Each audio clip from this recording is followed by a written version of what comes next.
Under water ফটোগ্রাফিটা কিভাবে হয় এর সঙ্গে পরিচিতি হওয়ার মাধ্যমে আমরা এর সম্পর্কে একটা বেসিক ধারণা পেলাম, যাতে ফার্দার ভবিষ্যতে আমরা এটাকে ক্যারিয়ার হিসাবে চুজ করলেও করতে পারি।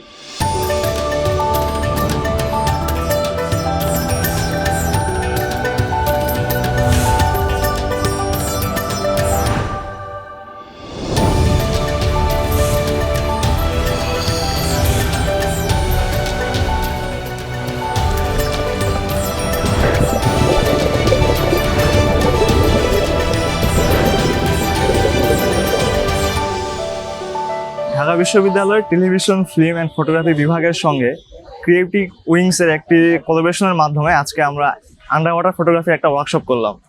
এবং শুরুতেই ক্রিয়েটিভ উইংসের ফাউন্ডার আবির মল্লিক স্যার আমাদেরকে বাংলাদেশের প্রেক্ষাপটে আন্ডার ওয়াটার ফটোগ্রাফির বর্তমান পরিস্থিতি এবং আগামীর একটি সমৃদ্ধ ভবিষ্যৎ সম্পর্কে জানালেন।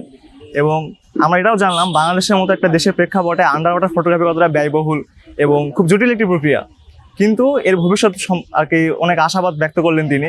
এবং ছাত্র হিসাবে এই পেশাটাতে আমরা যেতে আগ্রহী হই এবং এই পেশাটাকে যাতে আমরা চুজ করি সেই বিষয়ে অনুপ্রাণিত করলো। আমরা জানতে পারলাম যে হচ্ছে বাংলাদেশের প্রেক্ষাপটে এই ফিল্ডটা অনেক সীমিত এবং খুব ক্ষুদ্র, কিন্তু ক্রিয়েটিভ উইংস তারা কাজ করতেছে, আমাদের মতো ছাত্রকে ইন্সপায়ার করতেছে। আজকে আমরা বেসিক মূলত একটি পরিচিতি হলাম আন্ডার ওয়াটার ফটোগ্রাফিটা কিভাবে হয় এর সঙ্গে পরিচিতি হওয়ার মাধ্যমে আমরা এর সম্পর্কে একটা বেসিক ধারণা পেলাম, যাতে ফার্দার ভবিষ্যতে আমরা এটাকে ক্যারিয়ার হিসাবে চুজ করলেও করতে পারি।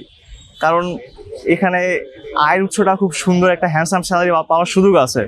তবে পেশাটা অনেক চ্যালেঞ্জিং, এটাতে শারীরিকভাবে ফিট থাকতে হয়, প্লাস যন্ত্রপাতি অনেক ব্যয়বহুল। তবে সব মিলে আজকে ওয়ার্কশপটা অনেক সুন্দর ছিল, খুব দারুণ একটা অভিজ্ঞতা হয়েছে।